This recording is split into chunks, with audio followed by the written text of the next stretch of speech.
राज्यातल्या 23 नगरपालिका, नगरपंचायती आणि 143 सदस्य पदाच्या निवडणुकीसाठी आज मतदान होत आहे। यावेळी मंत्री चंद्रशेखर बावनकुळेंनी प्रतिक्रिया देताना भाजपचाच सर्वात मोठा विजय होईल असा विश्वास व्यक्त केलाय। पाहूयात।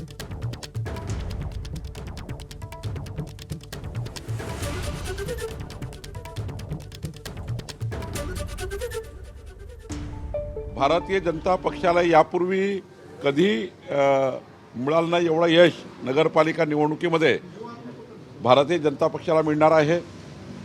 यापूर्वी ज्या नगरपालिका आमच्याकडे नव्हत्या त्याही नगरपालिका आमच्याकडे येणार आहे। मतदाराचा कौल सुद्धा भाजपाच्या बाजूने आहे, त्यामुळे मोठा विजय होणार आहे। एबीपी माझा, उघडा डोळे बघा नीट।